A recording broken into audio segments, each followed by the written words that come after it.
So I gotta do some work on my wife's truck. It's a 2007 Toyota Tacoma, and there's a rattle. As I'm just about to show you guys, it's rattle. I'm hoping it's like an idler pulley, maybe a part of the clutch fan. Really don't know. It doesn't go away when you rev up the engine. It just kind of maintains. It speeds up a little bit. I don't think it's in the engine, well, at least I hope it's not in the engine. So we're gonna dig into that this week, and with a bunch of other random stuff that really isn't part of the normal program around here. So let's dive into whatever I got coming up. So not only are we working on my wife's truck, we're working on my and my wife's gas saver diesel car, but more importantly, over Christmas we've been working on this room. We had a drywaller come in who shaved the roof, ceiling down, got rid of all the popcorn, leveled it all out, as well as fix up a few imperfections in the walls. We're now installing new flooring that's already been painted. And this is just a slow process because we've been dealing with internet issues. We're really excited. We need this room done by May 26th. Okay, I've never worked on this truck before. I helped my wife do an oil change on it a time or two. Or maybe I did the oil change. She does most of the maintenance on this truck. I'm gonna go ahead and get this out of the way so I can get better access down and see what's going on with the pulleys. I really hope it's like an alternator, power steering pump or something like that. I do believe it's a idler pulley, just from the sound it's making, or part of the clutch fan, but we're gonna find out. Because this truck is Japanese, it is, everything on it should be metric. Yeah, don't really know. There is something shiny in here. Popped right off, nice. Okay, that did basically nothing, but a little more access. I don't really want to drop this shroud, but maybe I can pop the fan off, not the fan, pop the belt off, so I can see if I start it up with the belt being off, if it's still making that ruckus or not. I fired it up, I couldn't see the obvious culprit. I was hoping to see the idler or the tensioner pulley bouncing around like viciously. So what I'm gonna do is try this. I'm gonna put this on the bearings as they're turning, obviously keeping mindful of the belt and the fan and everything, all moving components, and see if I can hear the culprit. It might be the alternator. It kind of sounds like it's coming from this side of the motor, the engine.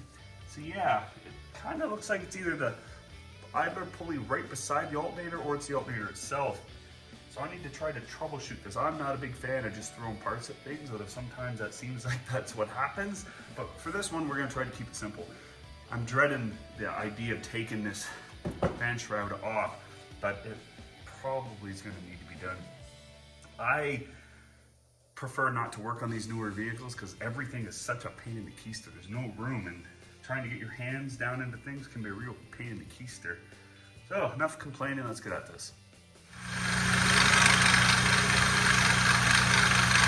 Sounds smooth.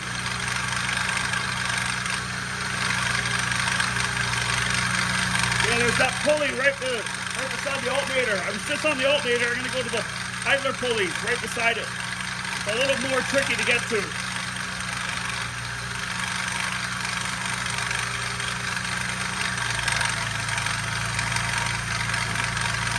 That sounds rough. But yeah, I have a sneaking suspicion. I'm not sure if that's a tensioner or the idler pulley.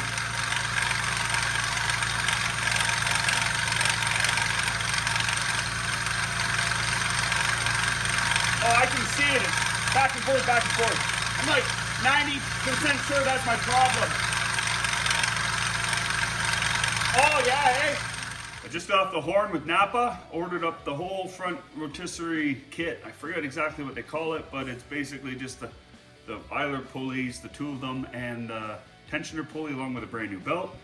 I really hope that's the problem because this is not a cheap date. This is about $475, I believe is what they said. For LS's, it's been a long time since I bought one, but when I did one on my 67 that I LS swapped, it was around $250, and I thought that was expensive. I don't know what's so special with this Toyota, but yeah, I wouldn't be ordering if I did think that was my problem. So yeah, we're gonna go ahead and wait on that. I'm gonna go inside and start the flooring. As you can see, the room's flooring's coming in real nice. Got a strip to do along here, do the top of the crawl space hatch, the threshold plate for this doorway, and for this doorway, and then start putting the baseboard back on. Then I gotta sand it and paint it, and then this room is done, as well as putting those doors back on and this door. It's coming along real nice. All right, it's another morning. My buddy asked me to come down and have a coffee with him. I'm down here. He's working on his Hudford, as he calls it. This thing usually runs like a top, and then he started reporting that it started blowing coolant out. So I offered to help him do it, but apparently he likes to be independent and do everything on his own. Nah, good on him. He's more than capable of doing this on his own. He didn't even tell me he was doing it, actually. Looks like he's already got one side done. Nothing's jumping out at me that makes it look like where it was leaking from. This engine ran extremely well. Cool. Good job, Justin. So we're back out on the Toyota. Turns out I got to go in from the bottom, remove that skid plate, plastic skid plate thing, and I should have enough access to change out all 4 of the pulleys. We got the kit in. It's got the tensioner pulley and then the idler pulleys, and I think one of these will pair up with the tensioner pulley to go on it. And yeah, sounds like there's a bunch of stuff in there. Let's get this on the truck. You can see here, we think we found our culprit for the noise. It was the exact idler pulley, which I thought it was. I've already got one of the bottom ones flipped out, switched out. And I'm gonna go ahead and do everything because I'm in here. This is my wife's favorite truck. Oh, maybe second favorite, maybe favorite. I don't know. Her K20 she really likes, but I think for sure this is probably her favorite. So we're gonna go get the rest of them all switched out. All right, I think I got it. Let's flip you guys around, show you what we got, and we'll get this sucker fired up. Fingers crossed, we got that clunking sound sorted out. So this is a nasty environment to not only work in, but try to film too. I have a lot of respect for the guys that do this kind of work on the daily on these new vehicles. Now this is a 2007, so it's not necessarily a new vehicle no more, but new to me. Gonna fire it up.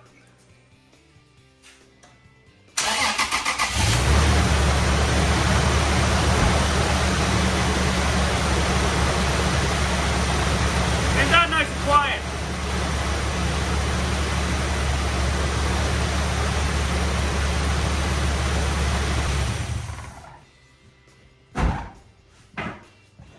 The messed up part is, I drove this thing 400 kilometers round trip to go pick up a motor that, like, a couple hours before this thing crapped the bed on us. I parked it and then came out to it a little while later, fired it up, and it was making a clunking sound. I'm happy that it didn't happen on that drive. So yeah, let's go ahead and put this thing all back together. Get all the shrouds, belly plate all back up in it. Should take me 10 minutes.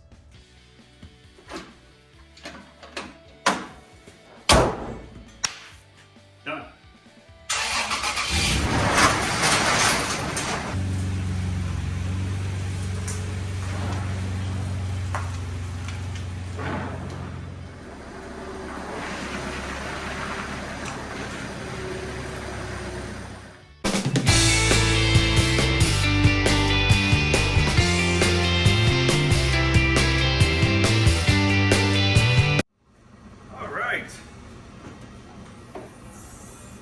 We got my little 2013 Golf TDI wagon. It's a 4-door, nothing fancy about it. It is a Highline, which I really like. It's a manual 5-speed. Actually, it's a 6-speed. Gets pretty good fuel economy, but the problem is there's a sensor on the throttle. I don't even know where it is right now, but the throttle position sensor, I think there's throttle flap sensor, something like that. It's gone bad. It pushes back past 0 into the negatives, so then it's throwing a code, and I believe it's screwing up my DPF. I really hope we don't have DPF problems again with this car. It's just off warranties. And that's normally when things start to go, but I bought a little bracket that should bolt on to the flap position sensor, and that should hold it in place. That's what Diesel Geeks says anyways. So we're gonna try the cheater fix on this instead of replacing the entire manifold. And if the DPF filter is clogged again for the 3rd time, I'm gonna delete the whole entire system. I honestly don't even know what I'm looking at when I look at this car. I have a feeling that this is what I'm gonna be diving into, but I really have no idea. This is the 2-liter turbo diesel, so I should pop the cover off here real quick. Like, I don't know how to do that. I've never worked on this car other than brake jobs and a few oil changes here and there. Normally I got the dealership to do everything just to maintain my warranties. So I really don't know what to do on these. I'm not scared to work on them. I just don't like working on modern cars because, like we just did with my wife's truck, little uncomfortable working conditions. I gotta figure out how to pop this off. All right, that's off. Set that over here for now.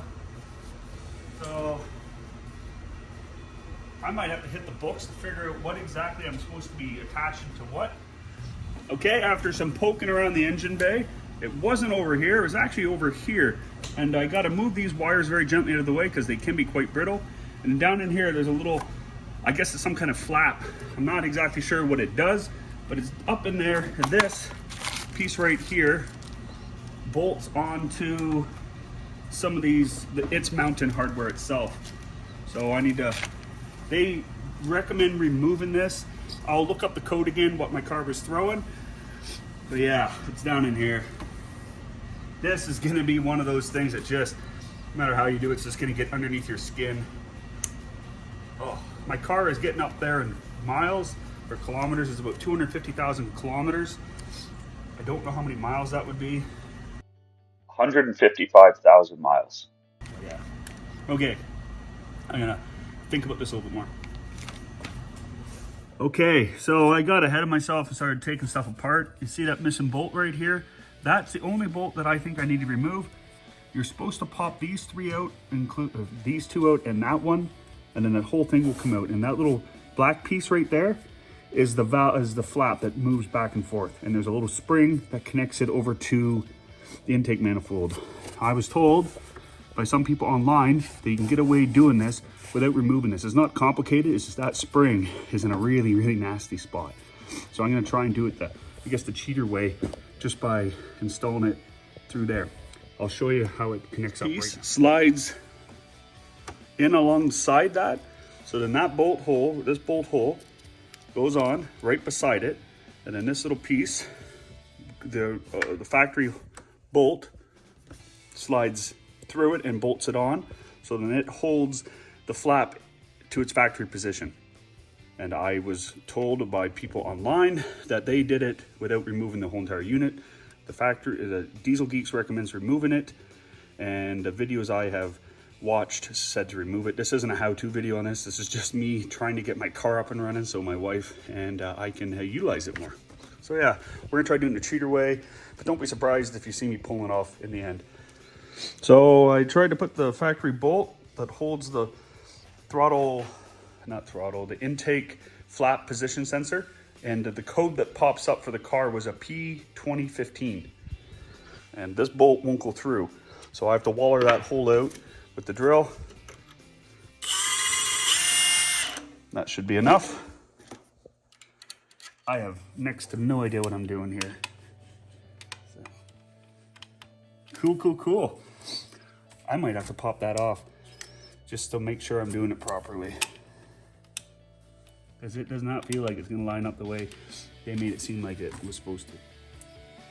Yep, we're gonna pop that off. Not a big fan of this doing it, ripping this out. Not that I'm incompetent, it's just, I just need more experience in working on these cars. I have some friends that are really decent mechanics, and they even hate working on these newer cars. And one of them, that's all he does, is works on almost brand new trucks.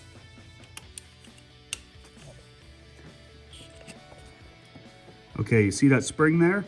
It has to be popped off. It looks like it's just held on there with hopes and dreams. And that thing directly to the left of it that's running down into the abyss, that's held on by some kind of ball valve, I think. Not ball valve, kind of ball fitting. So I have to pop them off. But that spring, I'm scared of losing it. So I'm going to have to set you guys down. Trying to give you guys a better angle. See kind of how it's connected. I'm sorry for the shoddy cameramanship here, but it's best I can do. I need both hands for this. There's this. I don't know if anyone's interested in doing this, but this is what we got going on here today. This slides up and sits in here like that. So that right there, I'm gonna move this out of the way. Oh, it's actually held in there pretty good. So see the position here? That's pointing more like down here. That's what's throwing the code. So I like to make everything off sea level. There's reference to it. This was sea level, that's negative. So that's what they're telling us to do. Slide this down in here. Like this little cup area slides over top of that. And that's how it does such a good job of. All right. Diesels are great. Okay, got it on. I tried to pinch that on this spring so it won't pop off so easily, because if that goes down in the abyss, she gone for most likely good. They did, however, send me with another one. This one's factory and there's probably nothing wrong with it. Let's try to snake our way down into here. So first the spring goes on, which I love finding. Oh my gosh, that thing's gonna be too evil. Okay, shouldn't have said that out loud. Let's pull the cup thing up here again. Ugh. Exasperated sigh for no reason. My mom would be proud.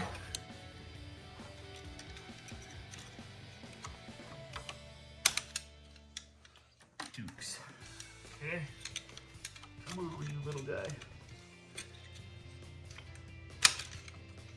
That does not want to pop back on. And I got her. All right, last bolt's tightened on. Hook this back up. Don't really know what I am a little skeptical that this will fix both the problems.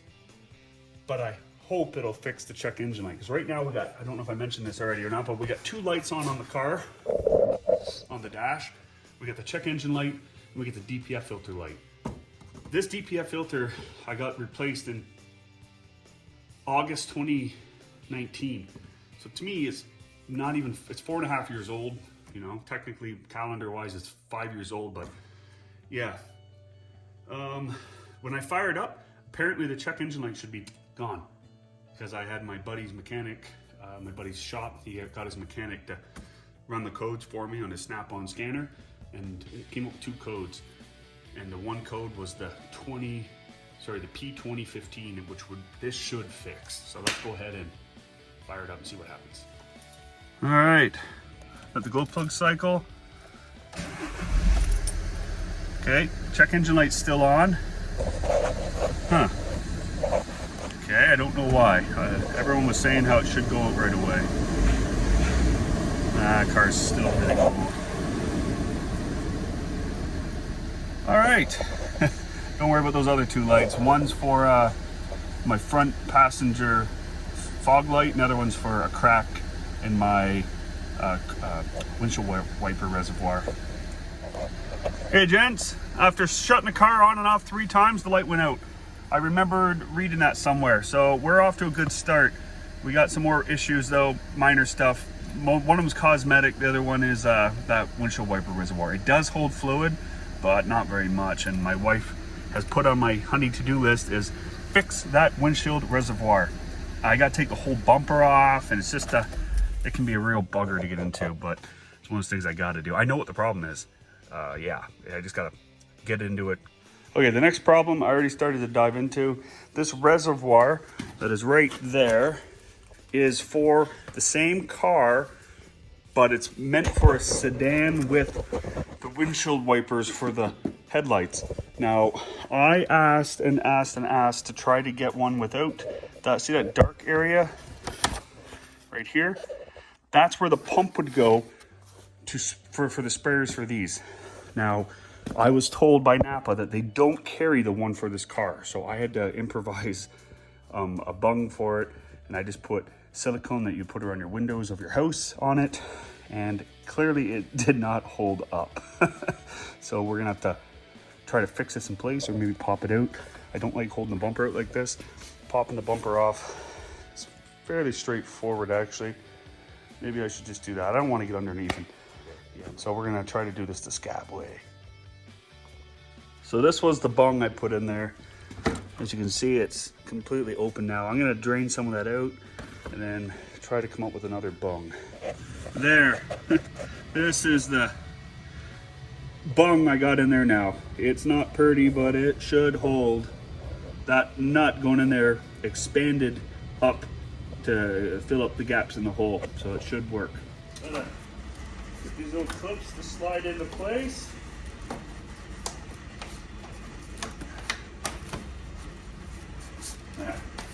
This is not the same girl I took out. Shortly after I got the brand new front end put on this car, I was driving just east of my little town and I smoked a quail.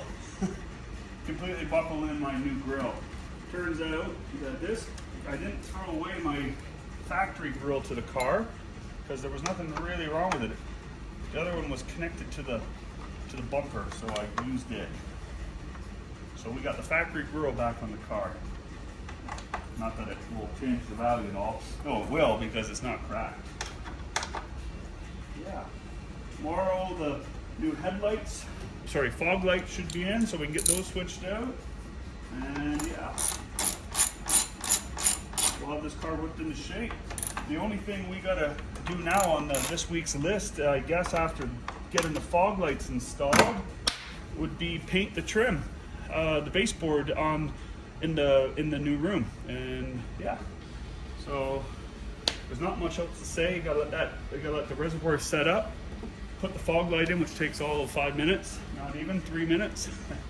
And this car's gonna sit in here for the night to let the RTV the best chance of setting up before we go putting this thing through abuse. I'm gonna wipe this down a little bit better, and then we'll see you guys probably tomorrow. Had an appointment in neighbor in town where the dump is. Decided to go to my appointment and also make a quick stop at the local landfill site and get rid of a lot of the garbage that had been slowly accumulating around the shop. So yeah, let's go ahead and get this off the truck. All right, got her all offloaded. I know it's cold out when all the hydraulic dumps aren't working. It's so cold here that all the hydraulic dump trailers, there was about 5 of them pulled up. I pulled up on them and the hydraulics weren't working. So all the hydraulic fluids all froze up. That's not boding well because I have plans to go pick up a car today with my trailer. So we'll see. Yeah, so just converted it. It's minus 13 degrees Celsius, which is 8 degrees Fahrenheit. So that's not the coldest temperatures we see, but I'm kind of shocked that all those hydraulic trailers were acting up the way they were, like moving horribly slow. It wouldn't even come back down. And yeah, if it wasn't for seeing 5 of them all do the exact same thing, I wouldn't have believed that minus 13 or 8 degrees Fahrenheit would affect the trailers in such a manner. Normally it only starts to do that around minus 20, or I don't know what that is in Fahrenheit. But Negative 20 degrees Celsius is negative 4 degrees Fahrenheit. it's getting around zero, as you guys would say. So yeah, on our way to go look at a car like I was just making comments to, and maybe you'll see that car in this video. Okay, we're taking the Volkswagen out for a little rip. As I already said, it is a turbo diesel and it's a manual, so it doesn't go into a forced regen like the automatics do. I think it was just too long between a forced regen. So yeah, so that's what we're trying to do. We're trying to force a regeneration cycle on the car. And how you do that is you drive it at 2,500 to 3,000 RPM at around 60 kilometers an hour. I'm in third gear right now, cruising down a back road. I've been driving the road 25 minutes now, so I'd like to drive longer, but I'm out of road. This is about 30 kilometers of road, I'd say. So yeah, it's slow going, but the temp in the car that's what you're trying to do, is get the DPF, the diesel particulate filter, to raise its temperature up past its normal operated temp to burn off any soot or anything it can inside of it. So basically trying to purge the diesel particulate filter, or the DPF. And that's what we're doing right now. Earlier today, I went and looked at a car, which I'm trying to keep a secret until that comes up in that episode. I was at a good buddy of mine named Ivan. He runs a car kind of place where you can go buy project cars, finished cars, car parts, you name it. If you're into old classic cars, antique cars, Ivan Perry has it, and his place is ivanges.com. You can look it up. It's located near Gibbons, Alberta, and he ships all over the place. I've seen him ship all across Canada, down in the States too. The guy, he's got a lot of stuff, and yeah, the guy is super knowledgeable. He's a great guy. He's been a really good friend to me over the years, yeah, I got nothing but good things to say about Ivan. So if you're interested in buying a classic car, I suggest looking at his website, or better yet, just reach out to him. Hit him up on his Facebook page or through his website, I guess. Yeah, I'll be leaving a link in the description to Ivan's page, or ivanji.com. So yeah, I was there and we started figuring out a deal. We're going to be working a little bit together, and it's mutual. It's going to be a good deal for both of us. So yeah, and I'm excited to show you what kind of stuff we're going to be doing in the future. Well, I've been driving the car for over an hour now, and the the DPF light is not coming on the dash, so I think we maybe saved the DPF filter. It's going to fail eventually, and at that time, I'm hoping that my wife and I will come to the decision to spend a little bit more money on the car and delete the entire system whatsoever. All right, we made it back to the shop. Car seems to be running okay. I got one more thing I want to do in this video. Why not? It's a random video anyway. So for Christmas, I got this smoker from my in-laws. I'm pretty excited to get into it. I've been putting it off a little too long. Yeah, I wanted to use it, but I've been just busy doing other things. My father-in-law, as well as my brother-in-law, they're both right into smoking. I had a home-built smoker for many years. I tried to use and could never really dial it in, mostly because I didn't want to wreck the meat in the smoker. I got really good at cheese and fish, but that's about all I can do confidently.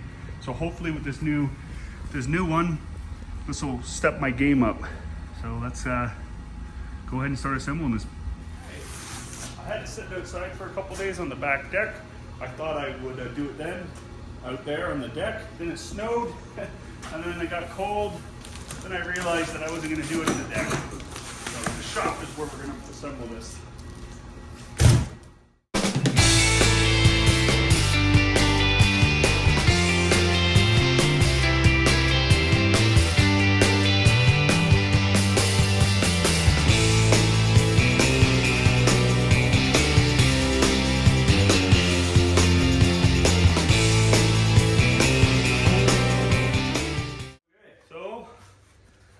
Start opening up the legs here.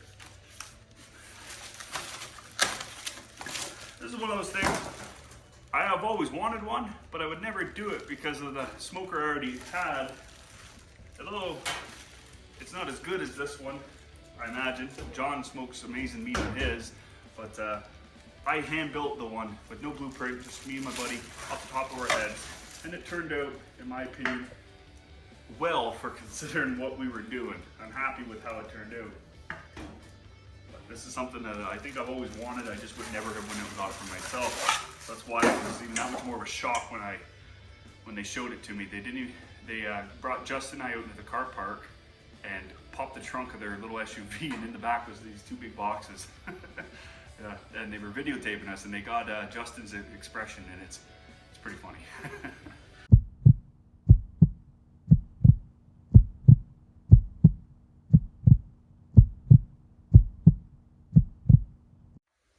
So just in looking at the pieces I see, I'm thinking over here we have these. Just a trigger right on it. And I bet you those go together like this. So for the front and back, that would stabilize it. Okay. Yeah, I'm thinking that's pretty accurate.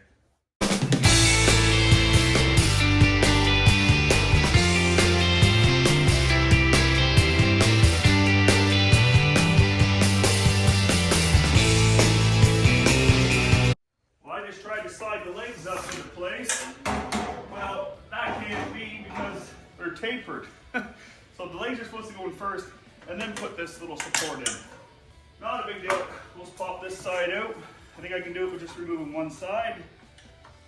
I can do it to both legs, both sets of legs.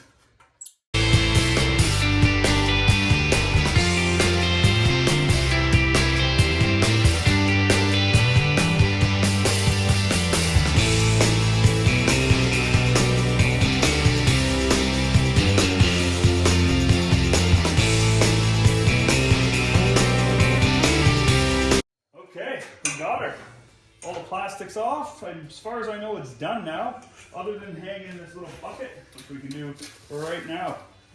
So, yeah, pretty happy with this. These are those little inserts I was talking about. Little bucket stamper trigger. It's the Fat Catch bucket. Okay, and not that anyone was doubting me. Did the whole thing without taking the bag out of the box here. I mean, the instructions out of the bag here. I built the whole thing. Not that it's very complicated. Without looking at the instructions, and I didn't wear gloves. So that's a win. Okay, I guess now I'm just gonna go grab the pellets and see about firing this up. I would like to look at the instructions, not for anything. I just want to make sure to sterilize it properly.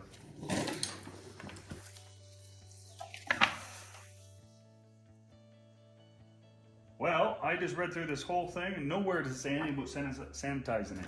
It says read all instructions before installing and using the appliance, and it does not bring up cleaning it whatsoever.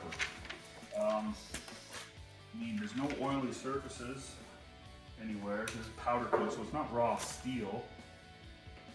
Maybe I should just try to fire it up. Yeah. That'd be awesome for me. T-bones. Nice. Oh, John gave me we butchered a pig earlier this year, and I took all the bacon, and I was going to smoke it myself, but I was hesitant on using my own smoker, and I was busy with Shelley's shop, so I just ended up freezing them. And I want to pull them out, I want to brine them properly and go through the steps so I can get bacon for maybe Easter, I don't know. Whenever everyone's back in the country, it'd be cool to have bacon for a cook-off down south. Cool. This Christmas we made a bunch of chicken hearts, which is something my family always used to do. Was we make a whole whack ton of chicken hearts, and everyone they don't last very long. They've gone real quick.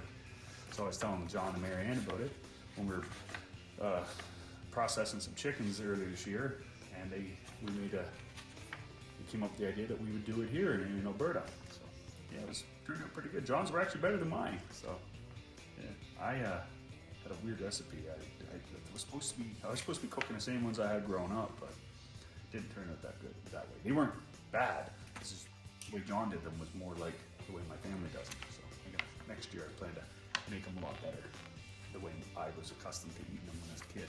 Enough rambling. Let's go ahead and put some pellets in this thing and see if we can make some smoke. All right, we got her rolling. It took about 5 minutes for it to actually start, but it's rolling cold right now. I'm not too concerned about the smoke at the moment. It's doing pretty good. Yeah, this is it. This is my new smoker.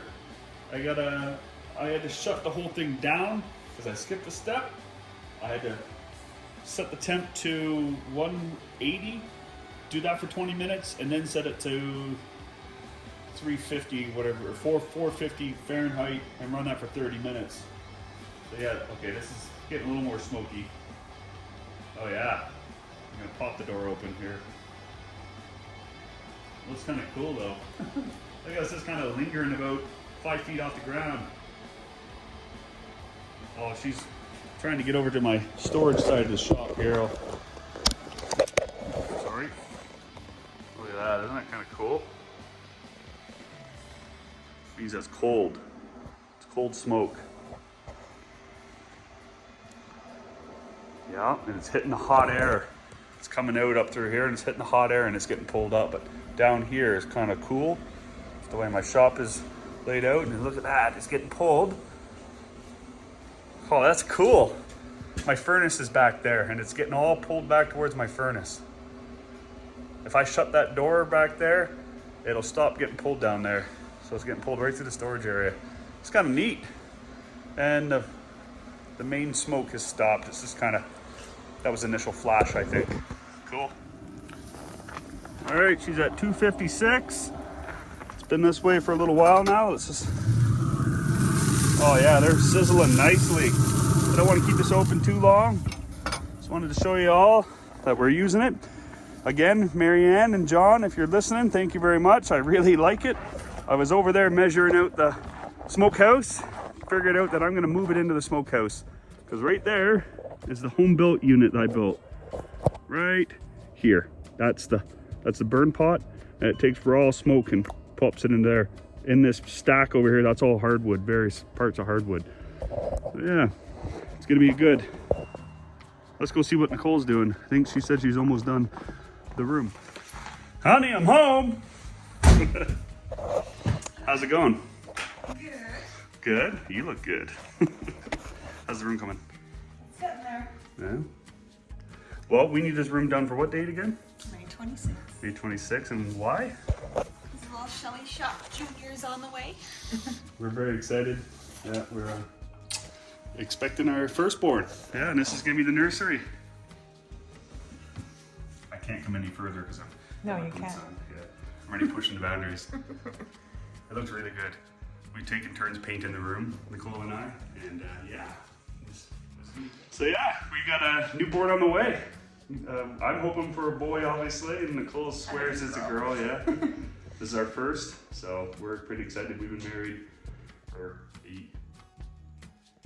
coming on a year and a half. 2 years. 2 years. Yeah, and this is we just got done renovating the room. Well, it's almost done. Gotta put up a couple more small pieces of trim. I gotta make a trip to town for, and then Nicole's finishing up painting the baseboards tonight, and then we hang the doors back up.